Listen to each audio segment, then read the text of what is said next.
अंजनी मैया के मन में भाव था,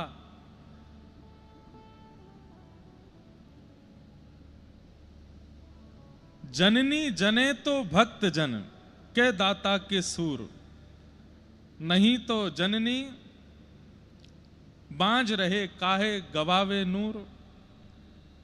अगर मां के गर्भ से जन्म हो तो 3 प्रकार की संतान ही हो।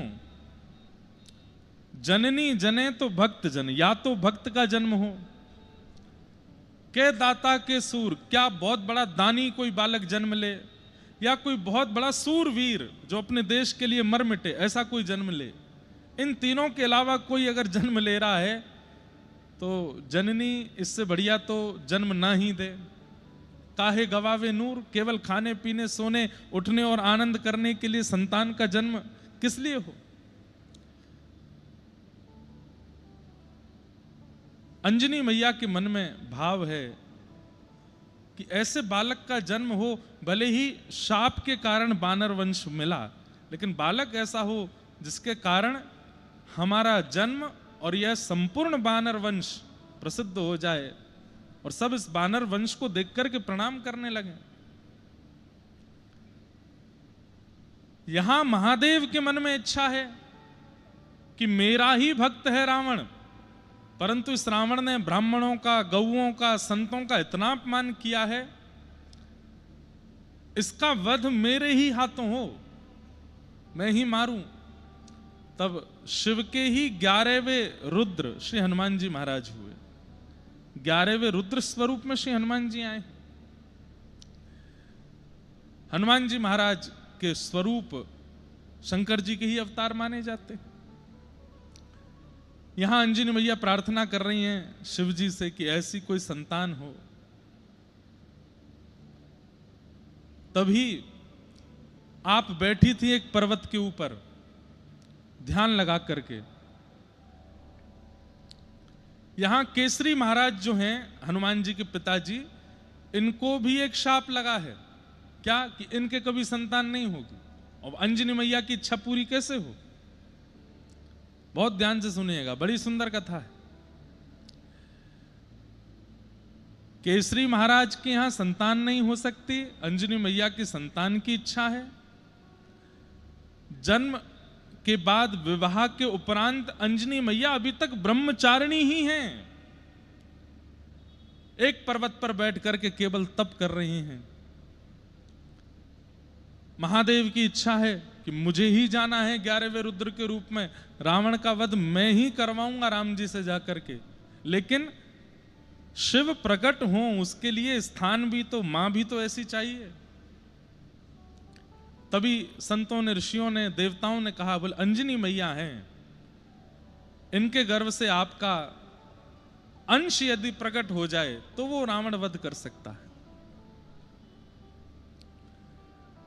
किनका आश्रय लिया जाए, तब देवताओं में अति बलवान श्री पवन देव, वायुदेव, उन्होंने कहा हम करेंगे। कैसे करेंगे? तो प्रभु श्री कृष्ण, प्रभु नारायण जब मोहिनी रूप धारण किए, इतने सुंदर बन गए, इतने सुंदर बन गए, सब देख करके मोहित हो गए। उस मोहिनी रूप को देख करके महादेव के नेत्रों से ऐसे प्रेमाश्रु प्रकट हुए, उन प्रेमाश्रुओं ने ही पृथ्वी पर आकर के अनेक अनेक रत्नों का रूप धारण कर लिया, स्वर्ण का, चांदी का रूप धारण कर लिया। उन्हीं प्रेमाश्रुओं को कई संतों ने, कई ऋषियों ने अपने पास में अभिषिंचित कर लिया। तभी पवन देव ने देखा कि महादेव के नेत्रों से प्रेमाश्रु प्रकट हो रहे हैं। पवन देव उसी प्रेमाश्रु को लेकर के गए हैं और पर्वत के ऊपर बैठी हुई अंजनी मैया के पास पहुंचे, ध्यानस्थ बैठी हैं। तभी उनको ऐसा अनुभव हुआ जैसे मानो किसी ने उनके अंग का स्पर्श किया हो। तुरंत अंजनी मैया के नेत्र खुल गए। कौन है, कौन मेरा स्पर्श कर रहा है? मैं ब्रह्मचारिणी हूं, किसकी इतनी हिम्मत हुई जो मेरा स्पर्श करे? तुरंत पवन देव बोले, मैया मैं हूं, आप बिल्कुल चिंतित मत होइए। आपने मेरा स्पर्श कैसे किया? मैं पवित्र नारी हूं, आपने मेरा स्पर्श किया कैसे? पवन देव बोले, मैया मैं पवन देव हूं, चींटी से लेके हाथी तक सबके स्पर्श करने का अधिकार है मेरा। मैं सबको स्पर्श कर सकता हूं, मुझसे ज्यादा पवित्र कोई है नहीं। इसलिए आप बिल्कुल चिंतित मत होइए कि मेरे स्पर्श से कहीं कोई अपवित्र भाव ना आया हो। मेरा अधिकार है आपको स्पर्श करने का। क्यों आए हैं आप? बोले कि मां, आपके चित्त में जो इच्छा है उसकी पूर्ति के लिए आया हूं। आप बिल्कुल सावधानी से बैठे रहिए, मैं आपके कर्ण रंध्र से कुछ भाव आपके चित्त में अभिसिंचित करूंगा, जिससे एक ऐसा बालक आपके कुल में प्रकट होगा जो प्रभु की सेवा, प्रभु की सहायता करे, जो आपकी इच्छा, जो आपकी भावना, उन सब की पूर्ति करे। और अंजनी मैया ध्यानस्थ बैठी हैं और तभी कर्ण रंध्र से वह प्रेमाश्रु महादेव का गर्भ में विराजमान हुआ और अंजनी मैया के गर्भ से प्रभु श्री हनुमान का अवतरण हुआ। अब देखो कितनी कथाएं हैं। एक कथा यह भी है। अब इस कथा से शंकर सुवन भी हो गए, पवन तने भी हो गए। पवन के द्वारा प्रयास करने पर प्रकट हो रहे हैं, शंकर जी के प्रेमाश्रु से हो रहे हैं, तो दोनों भाव हो गए। और वो प्रसिद्ध कथा सबने सुनी है कि केकई जी का जो खीरांग था उसको एक चील लेकर के उड़ी और जाकर के वहां अंजनी मैया की गोद में छोड़ दिया। उसको पाकर के श्री हनुमान जी महाराज का प्रादुर्भाव हुआ। तो उस भाव से वो केसरी नंदन भी हैं। केसरी नंदन इसलिए भी हैं क्योंकि अंजनी जी के, हनुमान जी के पिता तो केसरी भगवान ही हैं। तो केसरी नंदन भी हैं, शंकर सुवन भी हैं, पवन तनय भी हैं। तीनों के पुत्र हैं श्री हनुमान जी महाराज। ऐसे श्री हनुमान जी का फिर प्रादुर्भाव हुआ। और देखो एक बात, अभी मैं आ रहा था तो मन में बहुत सारे भाव चलते आ रहे थे, सोचता आ रहा था, हनुमान जी महाराज कैसे भक्त हैं। हनुमान जी के प्राकट्य की कथा तब तक पूरी नहीं होगी जब तक आप राम जी के प्राकट्य की कथा नहीं सुनोगे। मतलब किसी भी स्थान पर, किसी भी परिस्थिति में हनुमान जी अपने आप को आगे नहीं रखते। सब जगह मेरे राघव जी आगे हैं। आज हनुमत जन्मोत्सव की कथा जहां कहीं भी कही जा रही होगी विस्तार से, उसमें सबसे पहले यही कहा जा रहा होगा, एक बार भूपत मन माही, भई ग्लानि मोरे सुत नाहि। यहीं से ही प्रारंभ हो रहा होगा। और उसके बाद वशिष्ठ ऋषि आए, गुरुदेव आए, गुरुदेव ने आकर के यज्ञ किया, यज्ञ के चरु हुए, एक चरु लेकर के पक्षी चला गया, अंजनी मैया की गोद में गया, वहां राम भरत लक्ष्मण शत्रुघ्न प्रकट हुए, यहां अंजनी मैया के गर्भ से श्री हनुमान जी महाराज। गोस्वामी तुलसीदास जी महाराज हनुमान चालीसा में कहते हैं,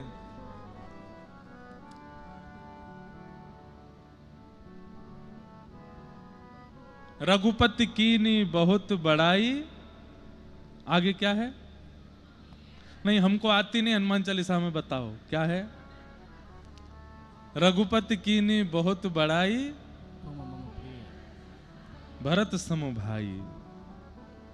क्योंकि भरत जी जिस चरु से प्रकट होने वाले थे, के मैया के गर्भ से, वही चरु लेकर के गई है चील और जाकर के दिया है अंजनी मैया को। इसलिए भरत जी और श्री हनुमान जी वो सम प्रिय हैं। हनुमान जी को जितना प्रेम भरत जी से करते हैं श्री राम जी, उतना ही प्रेम श्री हनुमान जी महाराज से करते हैं। क्यों? ये एक ही अंश से दोनों प्रकट हुए हैं। बहुत प्रेम करते हैं श्री हनुमान जी से। और हनुमान जी के प्रति प्रेम करने का जो मूल कारण है, वो कारण यही है कि हनुमान जी अत्यंत योग्यताओं से परिपूर्ण हैं, पर समस्त योग्यताएं छुपी रहती हैं राम भक्ति के अंदर। हमारे अंदर कोई योग्यता आ जाती है, वो तुरंत दिख जाएगी। जैसे मैं धनवान हो जाऊं, तो मैं अगर बहुत धनवान हो जाऊं तो मेरी आकृति, मेरा चलना उठना बैठना बोलना, मेरा सब कुछ बदल जाएगा और उससे पता चल जाएगा कि मैं धनवान हूं।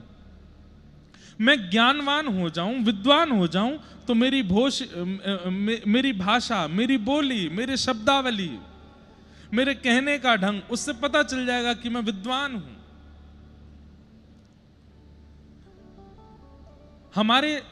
हमारे शरीर की गतिविधियां हमारी योग्यता का परिचय दे देती है। पर हनुमान जी को देख करके कोई नहीं कह सकता कि इनमें अत्यंत योग्यताएं हैं। क्यों? सब भक्ति के आड़ में छुपी रहती हैं, भक्ति के अंदर दबी रहती हैं। इसलिए हनुमान जी राघव जी को अति प्रिय हैं।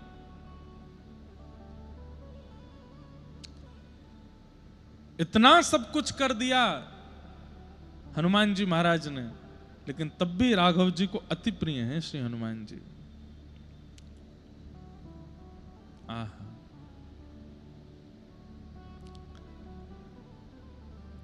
सीता सुध लेकर के आए, लंका जाकर के पूरी लंका जला के आ गए। सबने प्रशंसा की हनुमान जी महाराज की, वाह हनुमान जी आपने जो किया कोई नहीं कर सकता, हनुमान जी आप जैसा कोई नहीं है।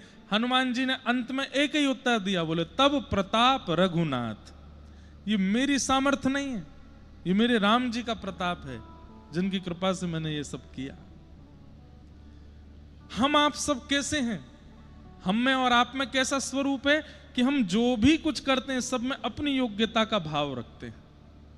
लेकिन श्री हनुमान जी महाराज सब क्रिया करने के बाद में राघव जी की प्रधानता बताते हैं कि उन्हीं की कृपा है, उन्हीं की कृपा प्रसाद से सब हो रहा है, और यही विशेषता है उनकी।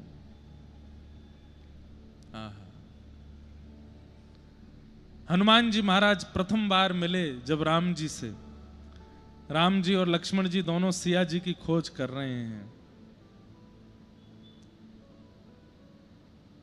और खोज करते करते जैसे ही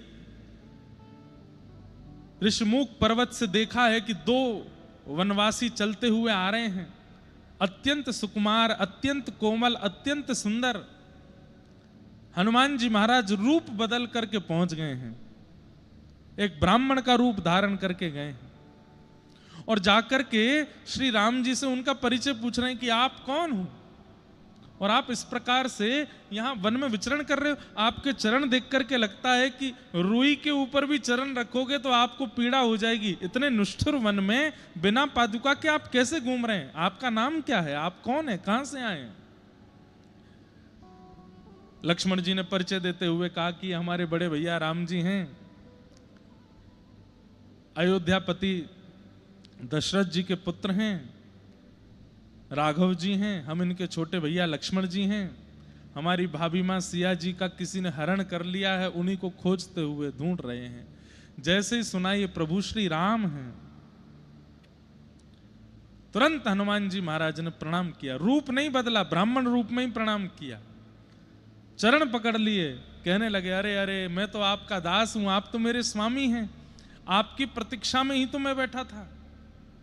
अच्छा, एक बात मेरे मन में एक बार प्रश्न आया था, और ये प्रश्न संभवतः बागेश्वर धाम में कथा थी तो वहां के महाराज जी हमारे मित्र धीरेन्द्र शास्त्री जी ने पूछा, बताओ भैया हनुमान जी सुग्रीव जी के साथ क्यों रहते हैं? सुग्रीव जी में ऐसी कौन सी योग्यता है, ऐसी कौन सी विशेषता है जिसके लिए श्री हनुमान जी महाराज उनके साथ रहते हैं? मैंने कहा भगवान ये हमको तो नहीं पता है। बोले किन्हीं आचार्यों से पूछो, संत जनों से पूछो।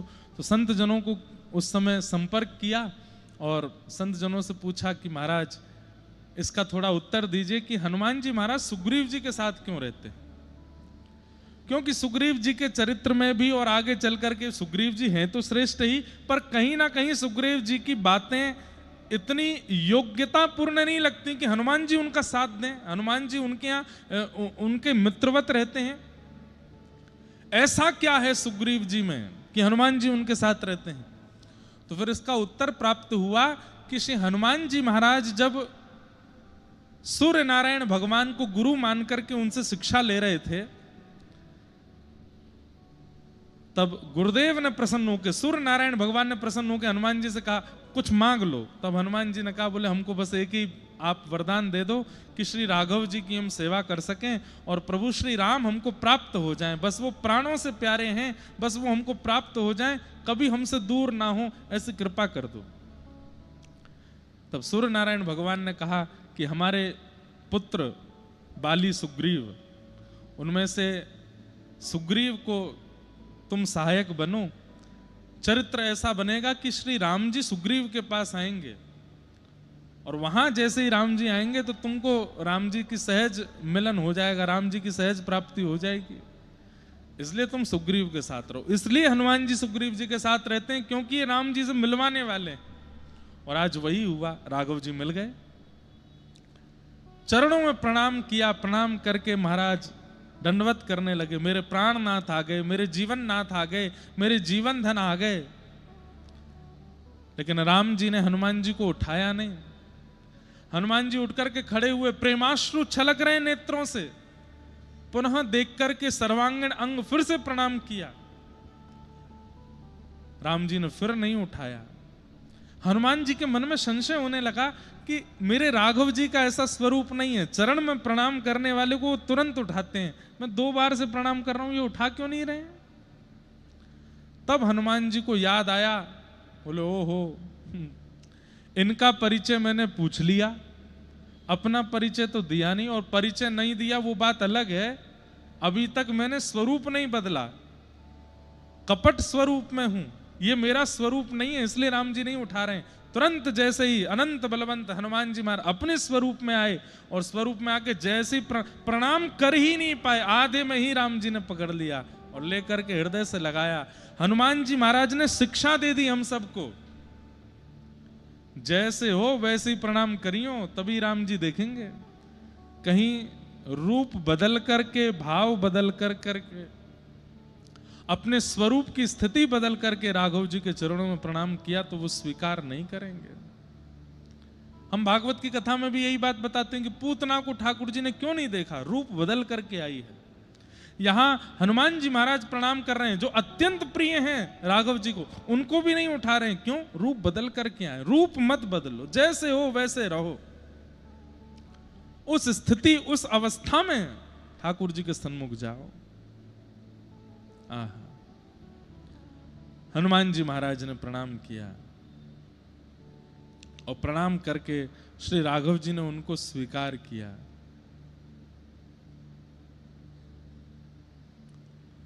ऐसे श्री हनुमान जी महाराज जो हर स्थिति, हर परिस्थिति में हम आप सब लोगों को राघव जी की शरणागति कराते हैं, राम जी की शरणागति कराते हैं।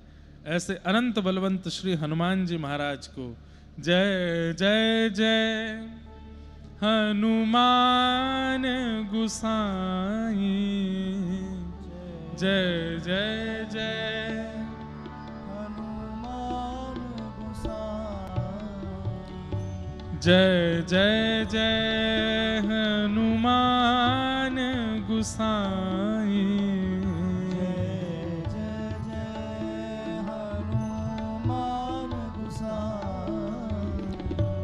कृपा करहु गुरुदेव की नाई, कृपा करहु गुरुदेव की। एक बहुत सुंदर चरित्र है। प्रभु श्री राम लंका से वापस अयोध्या की तरफ जा रहे हैं। रावण वध करने के बाद विमान में अविराजित होकर के श्री लक्ष्मण जी, सिया जी और सब मुख्य जनों को विमान में लेकर के हनुमान जी महाराज के साथ जा रहे हैं वापस अयोध्या की ओर। और श्री हनुमान जी महाराज जानकी जी के चरणों में बैठे हैं। अष्ट सिद्ध नव निधि के दाता, अष्ट सिद्ध नव निधि के दाता, असवर दीन जानकी माता, असवर दीन जानकी माता। श्री जानकी जी ने हनुमान जी महाराज को सब वर दे रखे हैं। अष्ट सिद्ध नवनिधि के दाता। अष्ट सिद्धि और नवनिधि हनुमान जी को आती हैं ऐसा नहीं है। हनुमान जी अष्ट सिद्धि और नवनिधियों के दाता बन गए। मतलब किसी को 8 सिद्धियां नवनिधियां चाहिए तो हनुमान जी देंगे। स्वामी बना दिया है किसने? असवर दीन जानकी माता।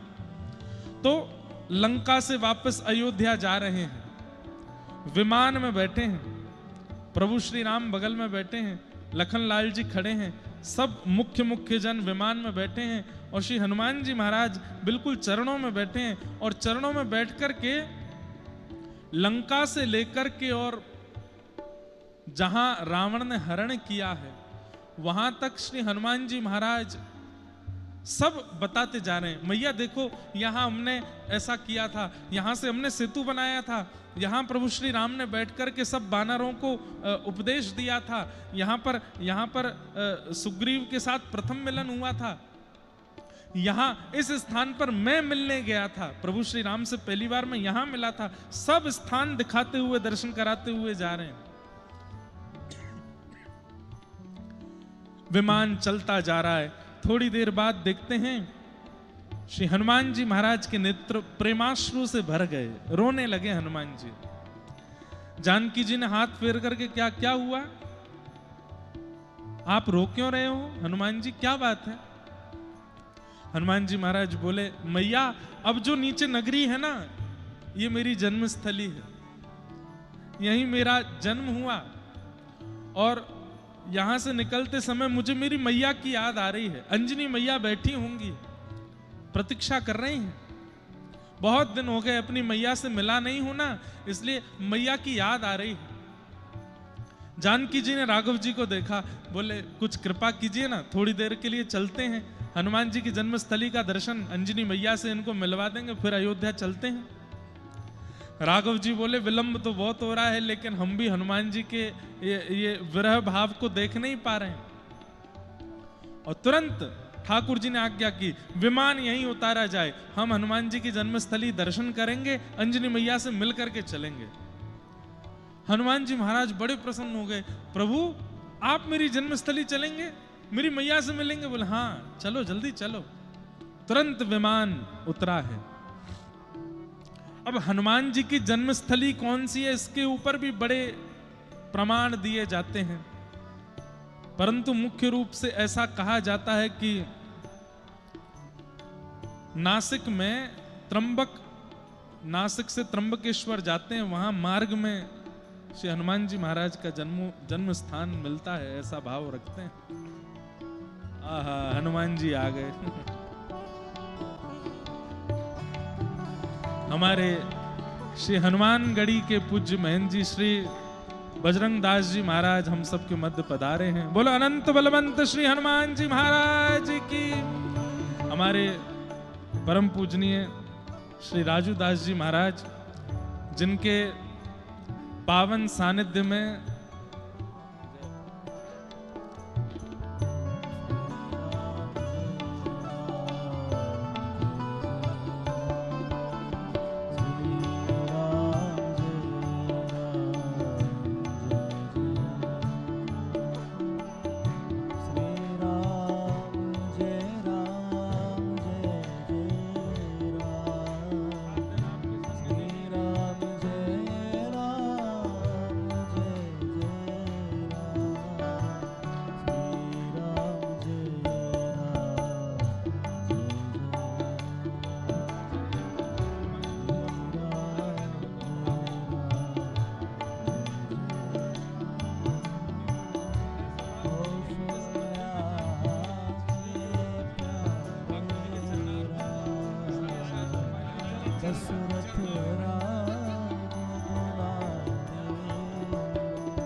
एक बार हमारे पूज्य महंत जी का सब लोग करतल ध्वनि से स्वागत करें।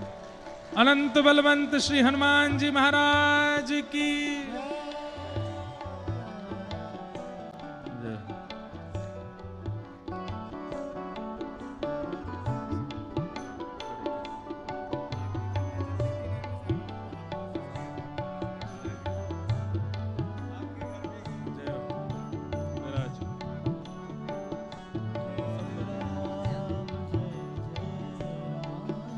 बस भैया चलो।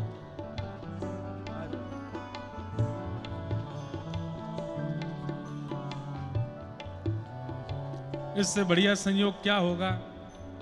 हनुमान जी के पावन जन्मोत्सव की और विविध विविध लीलाएं हम सुन रहे हैं। और इसी बीच में हमारे अयोध्या के श्री हनुमानगढ़ी के पूज्य महाराज जी, जिनके सानिध्य में सनातन धर्म सुरक्षित है, ऐसे अनेक महापुरुष हैं, पर उनमें हनुमान जी जैसा पराक्रम और बल वाणी में हो, चाहे शरीर में हो, चाहे बुद्धि में हो, वो जिनमें देखने को मिलता है। ऐसे हमारे महंत जी श्री राजूदास जी महाराज हमारे मध्य पधारे हैं।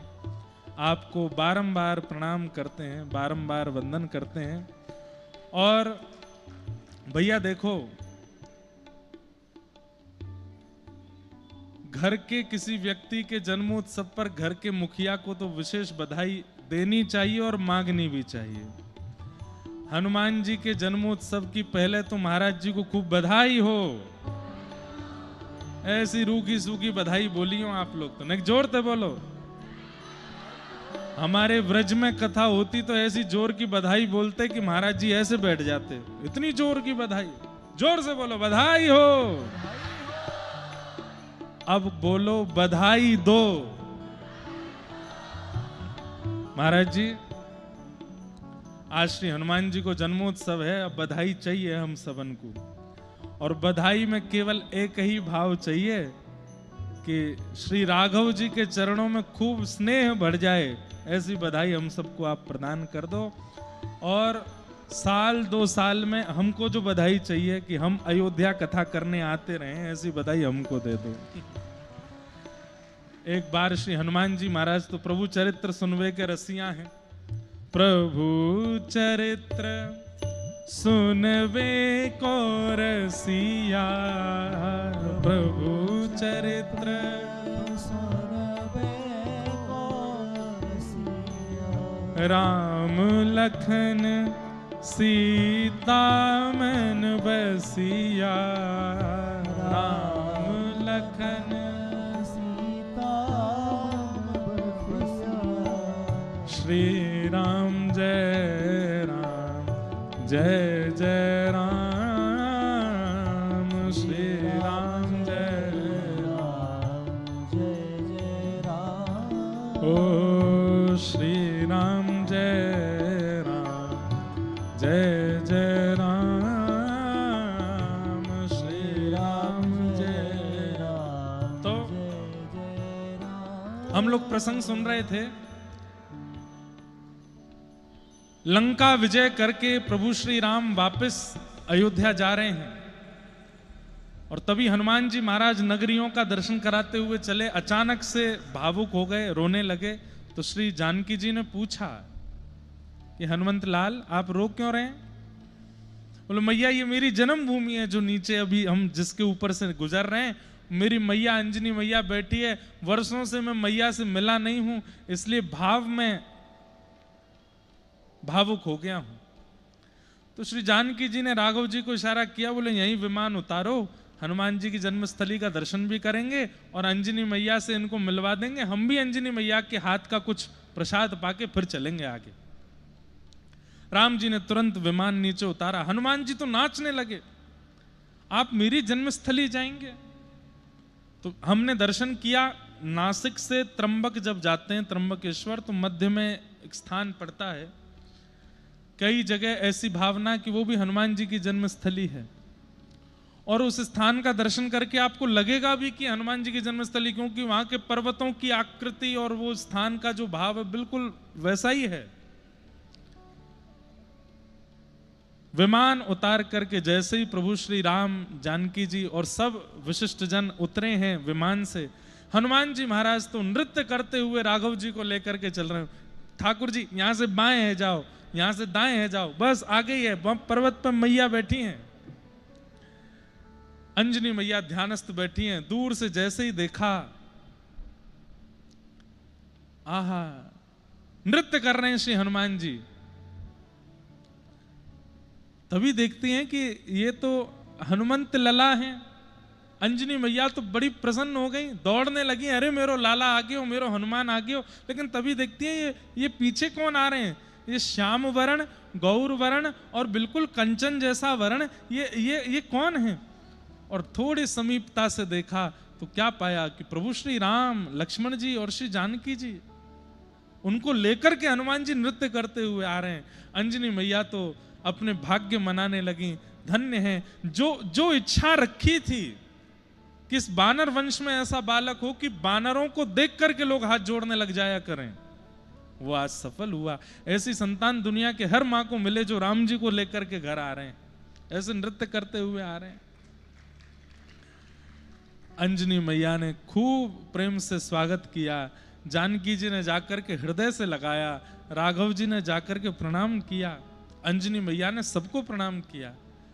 और हनुमान जी की स्थिति बोले जैसे कोई 2 वर्ष का बालक, 3 वर्ष का बालक सुबह अपने पिता के साथ कहीं चला गया हो और व्याकुल हो गया हो माँ से मिलने के लिए, और शाम को घर पे आते ही माँ की गोद में चढ़ जाए, माँ के केश पकड़ लेवे और माँ के साथ खेलने लग जावे, बार बार उनको आलिंगन करने लगे। इतने बड़े हनुमान जी महाराज मैया की गोद में जाकर के बैठ गए और मैया से ऐसा स्नेह, ऐसा प्रेम करने लगे जैसे कोई 2-3 वर्ष का बालक करता हो। ये देख करके जानकी जी के नेत्र सजल हो गए। हनुमान जी कितने बड़े हैं, कितने ज्ञानी हैं, कितने गुणवान हैं, लेकिन मैया के सामने छोटे बालकवत स्नेह कर रहे हैं। थोड़ी देर बाद अंजनी मैया ने कही, हनुमान जी राम जी बैठे हैं, अब चलो ऐसे बालवत मत करो, ये राघव जी बैठे हैं, उनको प्रणाम करो, चरण धोए। खूब सुंदर सामग्री अंजनी मैया ने पवाई, राघव जी ने प्रेम से पाई। पूरी लीला हनुमान जी सुना रहे हैं, मैया हमने ऐसे किया, वहां से फिर हम लोग पंपा सरोवर गए और उससे आगे फिर हम गए, और मैया मैं गया वहां से सीता जी की सुध लेकर के आया, राम जी की कृपा से सब हुआ। उसके बाद फिर हमने राघव जी को लेकर के गए, इतना विशाल समुद्र, हमने सेतु बनाया, सेतु बना करके लंका गए। ये सब बातें सुनकर के अंजनी मैया के मुखमंडल पर प्रसन्नता नहीं थी। लक्ष्मण जी ने इस भाव को जैसे ही देखा तो लक्ष्मण जी बोल पड़े, बोले मैया हमने इतनी बढ़िया बढ़िया आपको सब लीला चरित्र सुनाए कि ऐसे ऐसे सब हुआ, पर आपके मुखमंडल से विशेष प्रसन्नता की अनुभूति नहीं हो रही है। तो अंजनी मैया क्रोध में भर के लक्ष्मण जी को देखती हैं और कहती हैं, बोले हाँ मैं प्रसन्न नहीं हूं। बोले क्यों? अरे अभी अभी हनुमान ने कहा कि सेतु बनाना पड़ा और इतना निर्माण करना पड़ा, राम राम अंकित करने पड़े, इतना परिश्रम करके राघव जी वहां गए, वहां जाकर के भी इतना परिश्रम करना पड़ा, अहि रावण आदि के साथ में युद्ध आदि सब करना, हनुमान के रहते हुए इतने सबकी आवश्यकता नहीं थी। मैं इस बात से दुखी हूं। ये हनुमान है, ये एक बार लंका गया था, वहां जाकर के अपने पैर के अंगुष्ठ का भी यदि तीव्र प्रहार लंका पर कर देता तो संपूर्ण की संपूर्ण लंका नगरी रसातल में चली जाती। सीता जी को एक बार में ही लेकर के आ जाना था, राम जी को अपने स्वामी को इतना श्रम करवाया, इतना परिश्रम करवाया, सेतु बनवाया, ये सब सुनकर के मैं प्रसन्न नहीं हूं। अंजनी का पुत्र हनुमान इतना बलवान होते हुए भी इतना सब कुछ करना पड़ा।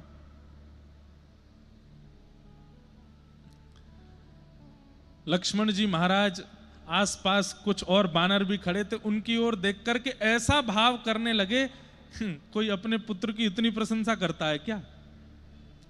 मैया तो मतलब ठीक है मानते हैं हम हनुमान जी बलवान हैं, पर यह क्या बात होती है कि अंगुष्ठ के प्रहार से लंका डूबा, ऐसे ही थोड़ी कोई लंका पहुंच जाते हैं। इतनी प्रशंसा भी किसी मां को करनी नहीं चाहिए, वो भी पुत्र के आगे। अंजनी मैया ने लक्ष्मण जी की इस बात को सुन लिया। अंजनी मैया बोली कि अभी लक्ष्मण जी मेरे हृदय का भाव जान नहीं पाए हैं।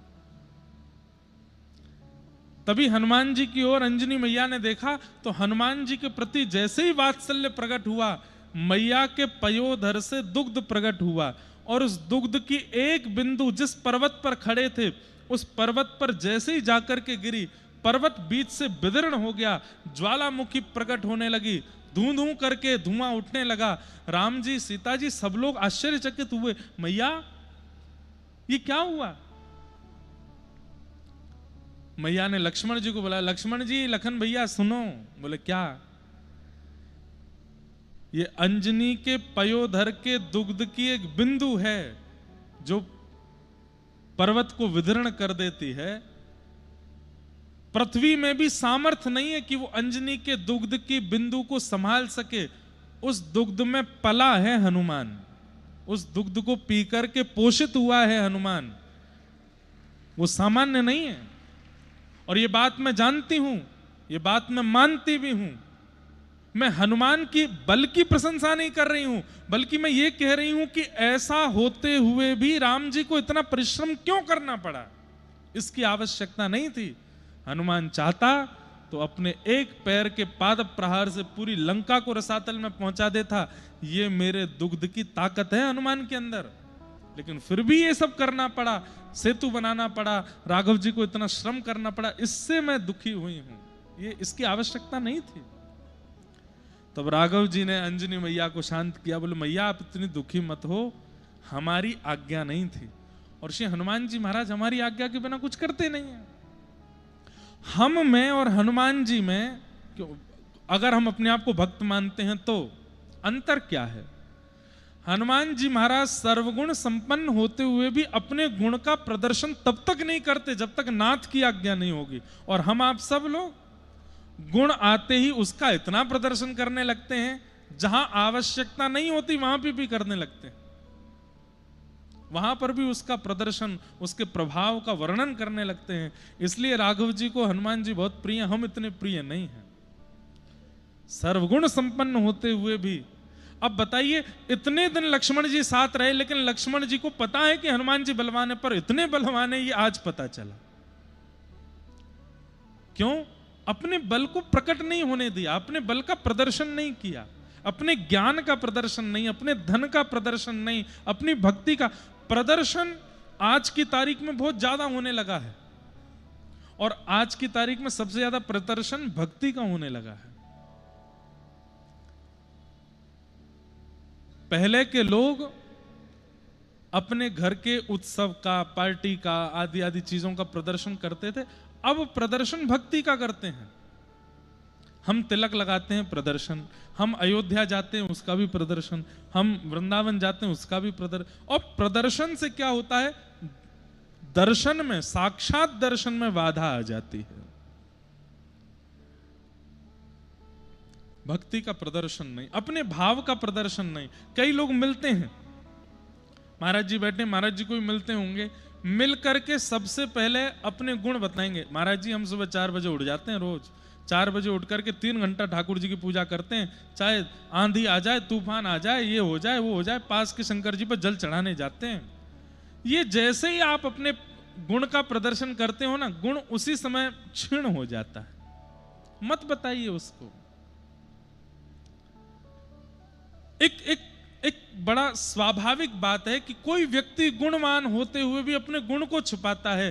किसी अन्य के मार्फत पता चले कि उसमें ये गुण था, तो सुनकर के कितना अच्छा लगता है। अरे वाह, उसने तो हमको पता भी नहीं चलने दिया कि वो इतना गुणवान था। नहीं तो लोग बाग अपने गुण का खुद ही प्रदर्शन कर देते हैं, खुद ही उसका प्रादुर्भाव, प्राकट्य कर देते हैं। नहीं, मत करो। एक बात कहने में हो सकता है किसी को अटपटी लगे, लेकिन ये बात बिल्कुल सत्य है। इतनी भक्ति करो, इतना भाव रखो, इतना प्रेम चित्त में रखो कि आपको ना बताना पड़े आप कितनी भक्ति करते हो। किसी दिन ठाकुर जी प्रकट होकर के सबको बताओ, मैं ये इतना बड़ा भक्त है मेरा। सूरदास जी की भक्ति हो, गोस्वामी तुलसीदास जी की भक्ति हो, मीराबाई की भक्ति हो, उन्होंने नहीं गाया, ठाकुर जी ने आके बताया कि ये इतने बड़े भक्त हैं मेरे। ठाकुर जी ने आके प्रमाणित कर दिया कि इतने बड़े दास हैं मेरे, हमें ना बताना पड़े। तो ऐसे श्री हनुमान जी महाराज, सीखिए उनसे, गुप्त रहना सीखिए। आज उनके पावन प्राकट्य दिवस पर हनुमान जी से हम बस यही प्रार्थना करेंगे कि दासत्व बोध हमको हुआ नहीं है। प्रभु श्री राम के, श्री कृष्ण के दास हम कहते तो हैं खुद को, पर उनके लक्षण गुण क्या होने चाहिए ये हमें नहीं आता है। नाथ कृपा करके वह गुण हमको दीजिए जिससे हम उनके दास कहलाने लायक बने। जिससे हम उनके दास कहलावें। दासानुदासो भवतास्म भूय, हमारे पूज्य पिताजी महाराज की रचना है और बहुत पहले उन्होंने रचना की थी। मैं कभी कभी गाता हूं कथा में। आज हम हनुमान जी महाराज से बस यही प्रार्थना करें कि ये जो हम गा रहे हैं, ये गा तो रहे हैं परंतु ये लागू भी हो हमारे चित्त में। कि मुरली बजाने वाले, गिरिवर उठाने वाले, मैं दास हूँ तुम्हारा, मैं दास हूँ तुम्हारा।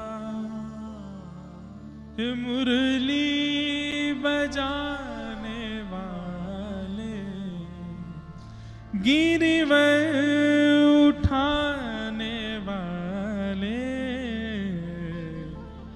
मैं दास हूँ तुम्हारा, मैं दास हूँ तुम्हारा। ढूंढ लिया जग सारा मैंने, दर्शना तेरा पाया। ढूंढ लिया जग सारा मैंने, दर्शना तेरा पाया।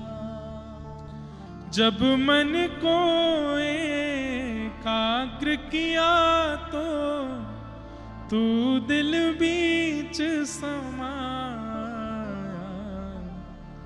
सर्वत्र रहने वाले श्री राधा रमण हमारे, मैं दास हूँ तुम्हारा, मैं दास हूँ तुम्हारा। पतित अजामिल गणिका तारी, मुझको क्यों बिसराया।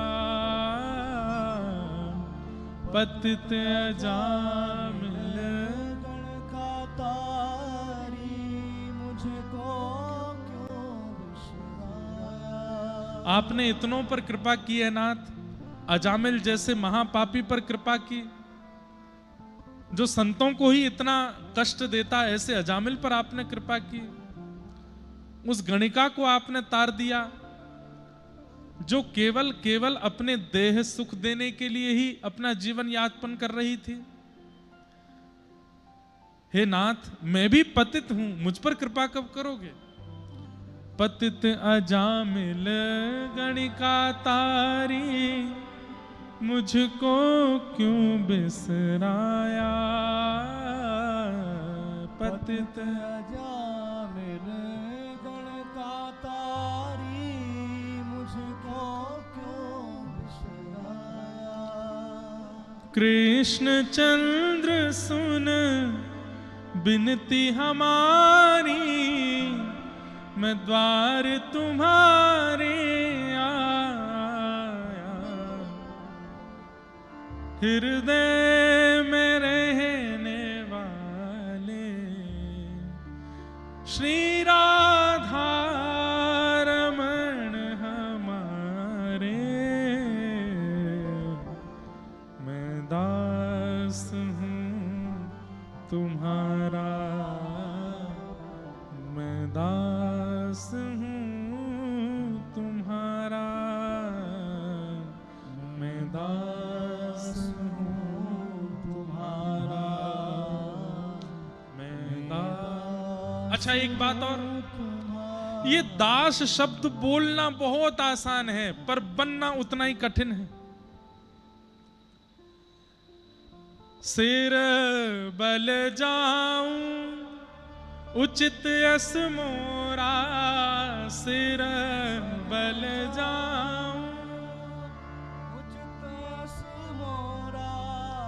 सब ते सेवक धर्म कठोरा, सब ते सेवक धर्म कठोरा। भरत जी महाराज कहते हैं कि दास बोलना, अपने आप को सेवक बोलना, अपने आप को भक्त बोलना जितना आसान है, इसको निभाना उतना ही कठिन है। बहुत कठिन है सेवक धर्म, दासत्व बहुत कठिन है। दास का मतलब क्या होता है? दासत्व का मतलब क्या? जहां अपने आप को मार दिया जाए, अपनी इच्छा, अपना व्यवहार, अपना स्वभाव, अपना सर्वस्व केवल एक स्वामी के लिए समर्पित हो जाए, अपने लिए कुछ नहीं है, तब दास बनते हैं हम। जहां तनिक सी भी अपनी इच्छा है, वो दासत्व नहीं हो सकता। जहां पर हमारा सोना, हंसना, बैठना, उठना, गाना सब स्वामी के लिए है, तब दासत्व होता है। हनुमान जी महाराज हंसते भी राम जी के लिए हैं, हनुमान जी महाराज सोते भी राम जी की आज्ञा से हैं, हनुमान जी महाराज चलते भी राघव जी की आज्ञा से, हनुमान जी महाराज पाते भी, अपनी कोई इच्छा नहीं है। और ऐसा होना इस कलिकाल में बहुत मुश्किल है, पर यदि कोई हो जाए तो हनुमान जी महाराज सहायक बन जाएंगे उसको राम जी से मिलाने के। जो स्व का त्याग कर दे, अपनी स्थिति का त्याग कर दे, अपने स्वामी के लिए जीने लगे, वो दास कहलाता है, वो दास कहलाता है। ऐसे श्री हनुमान जी महाराज को हम बारंबार प्रणाम करते हैं और बस उनसे प्रार्थना करते हैं कि नाथ आप कृपा करो, हमारे अंदर दासत्व आ जाए। हम रोज, अभी ऐसा कोई भावना नहीं थी, पर आज मन में सोचे हैं, आज श्री हनुमान जी महाराज पर थोड़ा प्रकाश, उनके भाव पर, रोज अयोध्या के एक भक्त के ऊपर कुछ कहेंगे। आज हनुमान जी, कल लक्ष्मण जी, परसों भरत जी, और फिर भागवत और राम कथा दोनों मिश्रित ही करनी है। यहाँ तो हमारे भागवत में भी कृष्ण जन्मोत्सव बाद में सुनाया गया, पहले राम कथा सुनाई गई। तब श्री शुकाचार्य जी परीक्षित जी से कहते हैं, जब तक राम कथा में प्रवेश नहीं करोगे, राम जी की मर्यादा जीवन में नहीं लाओगे, कृष्ण लीला समझ में नहीं आएगी। जैसे राम जी की लीला में प्रवेश करने के लिए पहले महादेव का चरित्र सुनाया जाता है, ऐसे ही कृष्ण कथा से पहले राम चरित्र सुनाया जाता है। तो और एक बात बोल दूं कि मैं वक्ता तो कृष्ण कथा का हूं, लेकिन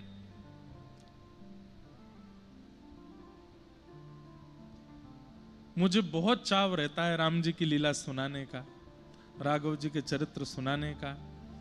और ऐसे मधुर मधुर चरित्र हैं प्रभु श्री राम के, हनुमान जी के, भरत जी के, लक्ष्मण जी के, सिया जी के। अयोध्या नगरी मिली है, आप सब मिल गए हो, भागवत जी मिल गए, मंच मिल गया है, हमारे महाराज जी मिल गए, तो हम कोई चूक छोड़ने वाले हैं नहीं। अपने मन की सब स्थिति पूरी कर देंगे यहाँ पर। बस आप लोग ध्यान से सुनिएगा, आप लोग भाव से सुनिएगा, आपसे बस हमको यही चाहिए, एकाग्रता रखिएगा बस। 7 दिन में नहीं आपको राघव जी का अनुभव हो जाए तो हमारा नाम बदल दीजिएगा, कुछ तो होगा। क्योंकि हम स्वयं इसी भाव से कथा कहते हैं कि भाई 7 दिन में चाहे स्वप्न दर्शन हो, लेकिन हो जरूर। ऐसे राघव जी को हम प्रणाम करेंगे। और अयोध्या नगरी है, यह अयोध्यापुरी है, यहाँ की बड़ी महिमा है। वो महिमा तो फिर अयोध्या जी का महात्मा हम कल सुनाएंगे कथा में। अयोध्या जी का महात्मा क्या है, जैसे हमारे व्रज का महात्मा है, वृंदावन का महात्मा है, अयोध्या जी का भी बड़ा विशेष महात्मा है। सरजू जी का महात्मा, सरजू जी की रज का महात्मा है। सब महात्मा भी कल सुनेंगे। आज प्रथम दिन की कथा है, महात्मा में